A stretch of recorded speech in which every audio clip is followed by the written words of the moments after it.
The Lord of the Rings, War of the Rohirrim, an animated feature film based on the tale of Helm Hammerhand, a story from Tolkien's appendices to The Lord of the Rings. And it was pretty good. Hello everyone and welcome back to Porter's Row. I hope you are having a very happy holiday season so far.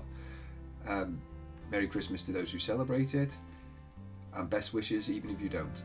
So yes, I just went to see, about a week ago I went to see the Lord of the Rings animated feature film War of the Rohirrim, and now I want to talk about it a little.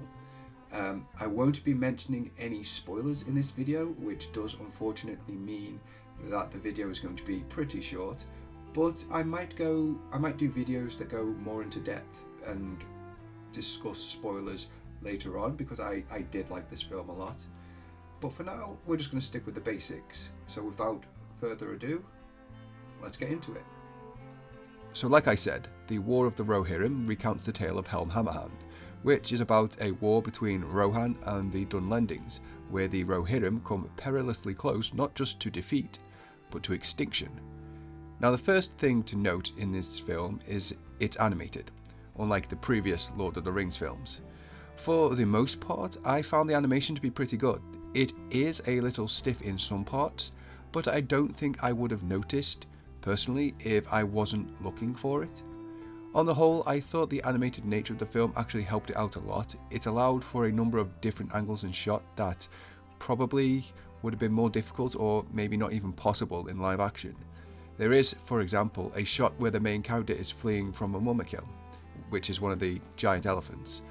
The shot is taken from below at an angle that I think just by itself would have made it difficult to shoot in live action, and it has a slight distortion effect that again would have added more difficulty to getting that shot in live action, and that distortion effect does in fact play a bit of a role in enhancing the feeling of the scene, that feeling of sort of panic and dread that comes from having the character being pursued by one of those huge beasts.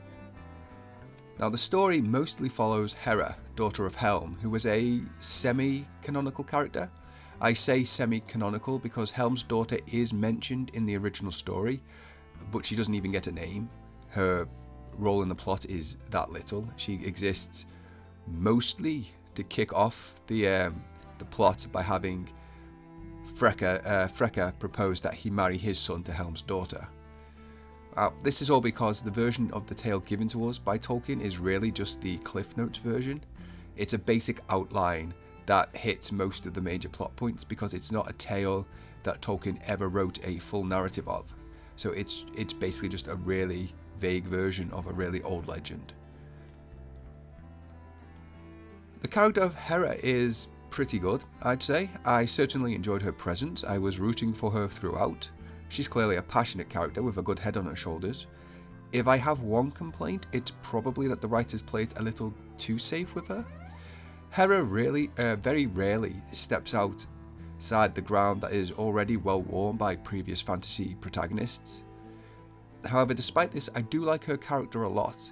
There is a certain adventurous spirit to her that I appreciate, and a somewhat rebellious nature that doesn't go too far and isn't just lashing out at authority figures, but feels like it has an actual purpose behind it.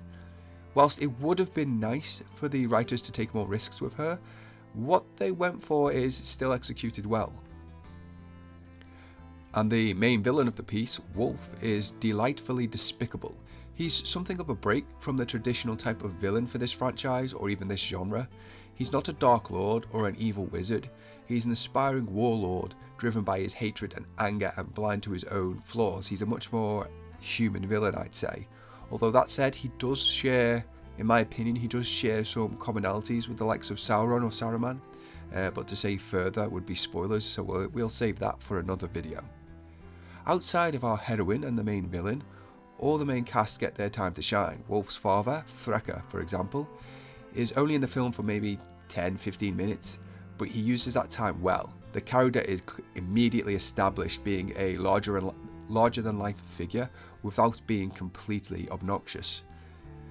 Helm is similarly great. Given what we know of him, it would have been all too easy for the writers to place him in the sort of barbarian king archetype. Instead, they make the effort to give Helm a a regal heir to him and make him a man that you can believe leads a small nation, whilst retaining the flaws that are mentioned in the original. This makes for a more complex character that is actually pretty compelling all told. And he does get a lot of good action. On a side note, I absolutely loved the way the writers interpreted Helm's actions in the second half of the story. I don't want to spoil things too much, but I thought it was definitely a good way to take it. There's an original character in this film as well named Targ, who is one of Wolf's generals, who I thought was pretty standout. Again, I don't want to spoil too much, but he is a very well written character and has some pretty good scenes. The acting for each of the characters is also very good and accurately reflects their personalities. Again, I think Helm's actor is actually the best, as he really gives Helm a sense of gravitas that befits his position as king. However, all the actors do a very respectable job of representing their characters, and there is not a single bad performance. The story is pretty good, although if you've already read the tale from the appendices, you know where it goes. Whilst Hera's actions and her story are mostly original to the film, it still sticks very faithfully to the overall story of the war. Still, the action is decent, and I like the way it brings in some of the other elements of Middle-earth in order to flesh things out a little. Speaking of which, the story does take some elements from that world that I never would have expected them to. Elements that may or may not be obscure as such, but that I still wouldn't have expected them to include.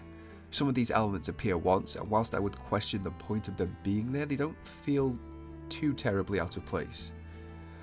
At the same time, other elements actually play a key role in the story, and this is appropriately foreshadowed early on without being too obvious about it. So yeah, I really enjoyed Lord of the Rings, War of the Rohirrim. Do I think it's going to be a classic that people are going to be discussing years from now? Probably not, but I did enjoy it immensely. It was just, for me, it was just a good, straightforward, heroic tale that was just like a breath of fresh air. So many films now, I feel, try to do too much or try too hard to tie into a larger narrative, which is kind of ironic considering the franchise and the setting that this film is in.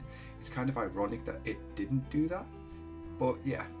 So on the whole, I would heartily recommend this film to anyone who's just looking for a good, straightforward, heroic fantasy film.